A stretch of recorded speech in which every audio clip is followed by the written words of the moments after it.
Mr. Speaker, the disastrous military events which have happened during the past fortnight have not come to me with any sense of surprise. Indeed, I indicated a fortnight ago, as clearly as I could to the House, that the worst possibilities were open. And I made it perfectly clear that whatever happened in France would make no difference to the resolve of Britain and the British Empire to fight on, if necessary for years, if necessary alone.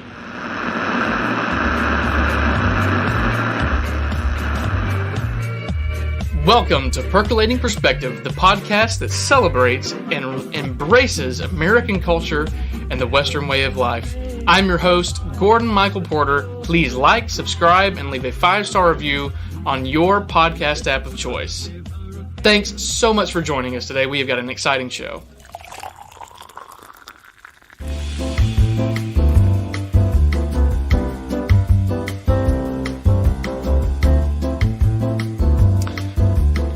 As you may have guessed by this point, today we are going to talk about Winston Churchill. In honor of Churchill, we're reviewing a cup of Earl Grey tea by Bigelow Tea Company out of Fairfield, Connecticut. And I gotta tell you, so I'm actually drinking out of it's my British mug that my dear friend Carl Hunter bought for me while he was over in Britain a couple years ago, Great Britain. And the tea is actually, just full disclosure here, I never drink tea. So that tells you how much I love Churchill. But, let's just... I gotta tell you, that's really good. It's actually, I actually read the pack, and it's just black tea with some sort of essential oil in it, and I can't remember, I think it was bergamot. I think it was bergamot. It was good. Really good tea. It really makes you feel like, I don't know, you're British for a day or something. I mean, as terrible as that sounds, man, that's a really good cup of tea. I want to take another sip here. All right, so when you get time, check out Bigelow Tea Company out of Fairfield, Connecticut. All right, now let's get into what we came here for. Winston Churchill. Now, Churchill is one of my biggest heroes. I think the list goes Washington, George Washington, Winston Churchill, and Jimmy Stewart. So he's in my top 3. Only second to, in my opinion, absolutely the greatest mortal man to walk the earth since the close of the Book of Revelation. So Churchill is only second to that, in my opinion. I hate that we have only a certain amount of time for these podcasts because really and truthfully, I could talk about Churchill all day long. His life encapsulated so much. He was involved in so much world history, really, and more specifically, Great Britain's history and British history. He is a pivotal figure of Great Britain's history. So please don't take the brevity of a 20-minute podcast to say that Churchill is not worth more than that. Churchill, as I just said a few minutes ago, is one of my biggest heroes, and we will absolutely be talking about him on future episodes. Churchill was actually half American. His mother, Jenny Jerome, was born in Brooklyn. She married Lord Randolph Churchill, with whom she gave birth to Winston Leonard Spencer Churchill in 1874. If you've ever seen a picture of Churchill, or maybe have seen him portrayed in a movie, you've almost certainly seen him with a cigar in his hand or his mouth. For what it's worth, he smoked over 10 cigars per day on average, and lived to be 90. So, not too shabby. Most believe this habit developed while he was in Cuba fighting along the Spanish against the Cuban independence fighters in 1895. While at first glance this may seem bad, it is worth noting that the Cuban independence movement embraced a radical communist dictatorship for government very shortly after winning their independence. Churchill became very interested in politics and actually served in British Parliament from 1900 to 1964, with exception to a brief 2-year hiatus in the 1920s. Of course, we all know Churchill eventually became Prime Minister in 1940 as a result of the sitting Prime Minister, Neville Chamberlain's declining health and very pacifist stance on the war.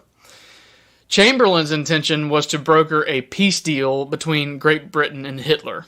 And if we know anything about Hitler, it's that he was super trustworthy and would have never considered ignoring the potential agreement and occupying Great Britain anyway. Churchill had no intention of compromise, negotiation, or surrender with Hitler and what he would call his Nazi regime. At the beginning of this episode, you heard a brief bit of an address Churchill gave to Parliament on June 18 of 1940, just 2 short weeks after the occupation and fall of France. To put the situation in perspective, the Nazis had pushed the British forces in France all the way to the shores of the English Channel at Dunkirk in France. The shores of Dunkirk by water are only 25 miles from the shores of Great Britain.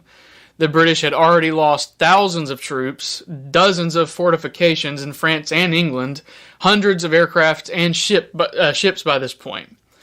Had the persistent and relentless Nazi forces crossed the English Channel, Churchill knew that most certainly there would be blood and bodies in the streets of Great Britain, but far worse, as he put it, would be the destruction and the end of Christian civilization as we know it.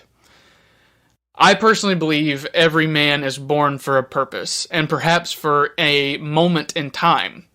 Without doubt, Churchill was born for this moment. With threats from Hitler mounting, European nations that had survived for centuries before falling seemingly by the day, and people closest to Churchill in Parliament losing faith in his attitude of non-surrender, Churchill faces the most ominous situation of his life. He steps up before Parliament and delivers the address we now know as their finest hour. A fitting name, to say the least. With this speech, Churchill personifies exactly what it means to be a man of resolve. No doubt he's scared. No doubt he's in a state of grave concern for his nation. But pushing through that fear, Churchill says to Great Britain, with Hitler surely listening, "We will never give in. We will never surrender. We shall fight on the beaches, we shall fight in the fields, we shall fight on the landing grounds, if necessary for years, if necessary, alone."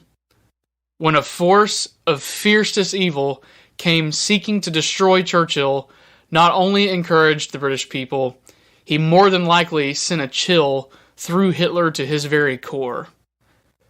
What made Churchill great was not ambition or tenacity in this case, even though those were certainly attributes he possessed.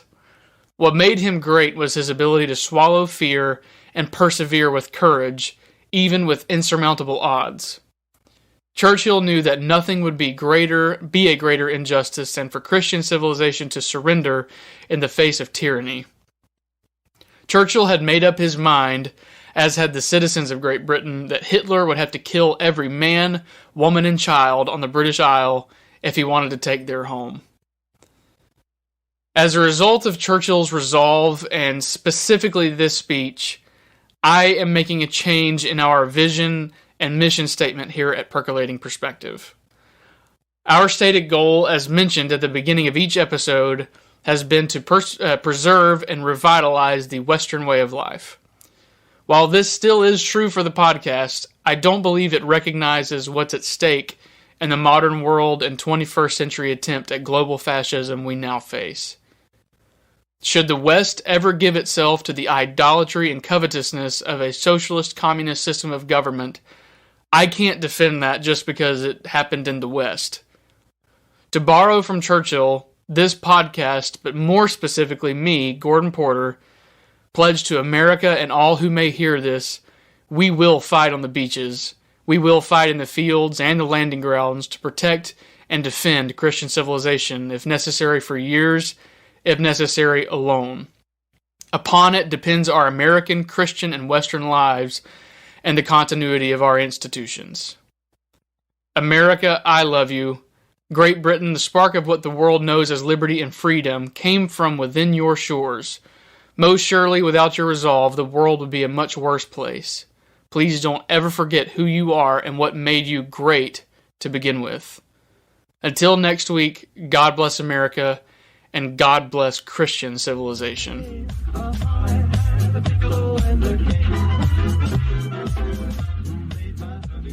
Mr. Speaker, the disastrous military events which have happened during the past fortnight have not come to me with any sense of surprise.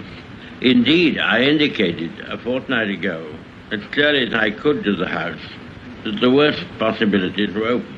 And I made it perfectly clear that whatever happened in France would make no difference to the resolve of Britain and the British Empire to fight on, if necessary for years, if necessary alone. I have thought it right upon this occasion to give the House and the country some indication of the solid practical grounds upon which we base our inflexible resolve to continue the war. There are a good many people who say, never mind, win or lose, sink or swim, better die than submit to tyranny, and such a tyranny. And I do not dissociate myself from them. But I can assure them that our professional advisors of the three services unitedly advise that we should carry on the war, and that there are good and reasonable hopes of final victory. We have fully informed and consulted all the self-governing dominions. These great communities, far beyond the oceans, who have been built up on our laws and on our civilization, and who are absolutely free to choose their course, but are absolutely devoted to the ancient motherland, and who feel themselves inspired by the same emotions which lead me to stake our all upon duty and honor. We do not yet know what will happen in France, or whether the French resistance will be prolonged, both in France and in the French Empire overseas. The French government will be throwing away great opportunities and casting adrift their future if they do not continue the war in accordance with their treaty obligations, from which we have not felt able to release them. The House will have read the historic declaration in which it is the desire of many Frenchmen and of our own hearts we have proclaimed our willingness at the darkest hour in French history to conclude a union of common citizenship in this struggle. However matters may go in France, or with the French government, or other French governments, we in this island and in the British Empire will never lose our sense of comradeship with the French people. If we are now called upon to endure what they have been suffering, we shall emulate their courage. And if final victory rewards our toils, they shall share the gains. Aye, and freedom shall be restored to all. We abate nothing of our just demands. Not one jot or tittle do we recede. Czechs, Poles, Norwegians, Dutch, Belgians have joined their causes to our own. All these shall be restored. What General Weygand called the Battle of France is over. I expect that the Battle of Britain is about to begin. Upon this battle depends the survival of Christian civilization. Upon it depends our own British life and the long continuity of our institutions and our empire. The whole fury and might of the enemy must very soon be turned on us. Hitler knows that he will have to break us in this island or lose the war. If we can stand up to him, all Europe may be free, and the life of the world may move forward into broad, sunlit uplands. But if we fail, then the whole world, including the United States, including all that we have known and cared for, will sink into the abyss of a new dark age, made more sinister and perhaps more protracted by the lights of perverted science. Let us, therefore, brace ourselves to our duties, and so bear ourselves that if the British Empire and its Commonwealth last for 1,000 years, men will still say, this was their finest hour.